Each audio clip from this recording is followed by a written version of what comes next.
Man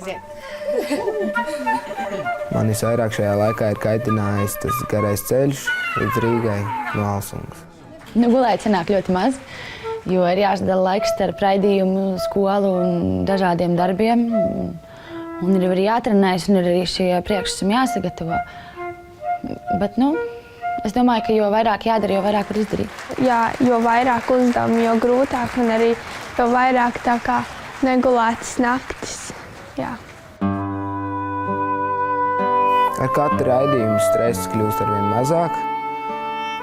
Cenšos domāt tikai par skaņu darbu. Nedomāju par to, kā varbūt es tur izskatīšos vai kaut ko tam līdzīgi. Galvenais ir ļoti labi nospēlēt. Es paskatījos no malas mēģinājumu, kad mēģināju miksu, es biju pārsteigta par to, ka izrādās kameras skraida apkārt skatuvei, jo es nevienas uzstāšanās laikā neesmu redzējis nevienu kameru. Tā bija pirmā reize televīzijā, kad es sevi parādu visai Latvijai, un tas bija milzīgs satraukums, milzīgs, to nevar aprakstīt. Un cilvēki, kas, man liekas, nav bijuši vispār televīzijā, vispār nesaprot, kas ir tas satraukums. Varbūt ejam kādā rotaļā, kas dārzā māk? Es ļoti ērti nejūtos ciemos pie mazajiem bērniem, jo pirms es gāju uz skatuves, man bija jāmaina dziesmas izpildījumu. Tāpēc, kad redzēju, ka to nospēlē. Es gāju uz skatuves, nezinādams, ko spēlē. Pats pirmais eksperiments, kad bija jāsadarbojas ar bērniem, man bija arī grūtāk saprast, kas un kā būs jādara. Tāpēc tas bija arī visgrūtākais. Kuldīgā man atpazīst uz ielas. Daži labi atnāk uzsit pa plētus, kad labi nospēlēju. Es domāju, ka es noteikti esmu atpazīta uz ielas, bet tā, ka tas ir izrādīts kaut kādā ziņā, nē.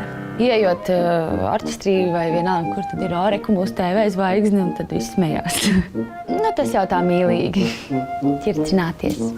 Pēc pirmās tiešraides, kad aizbraucu, citi nāca parakstīties, protams, es paņēmu speciāli vēl to flomasteru un uzrakstīju uz rokām, jo varbūt viņi domā, ka es kaut ko apvainošos vai kaut ko, bet tā nebūs. Jā, sociālajos tīklos ir ļoti daudz vēstules un ļoti daudz draudzības uzaicinājumu un labu vārdu. Kamēr tas nav pārāk uzbāzīgi, tikmēr tas ir ļoti patīkami. Jā, bet tā kā bombardē ar 10 vēstulēm dienā, tad vairs nav patīkami. Es domāju, tā uzmanība ir arī, protams, ļoti brīžam svarīga, bet vai viņi es vēlētos ilgi, es nezinu, jo var pielikt tā saucamā zvaigžņu slimību, ko noteikti es nevēlu. Iegūmi no šova tā ir pieredze.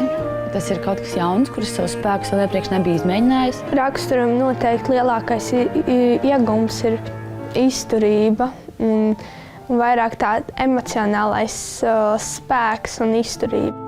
Uzstāšanās, tiešraides, visi ieraksti, ko mēs šeit filmējam.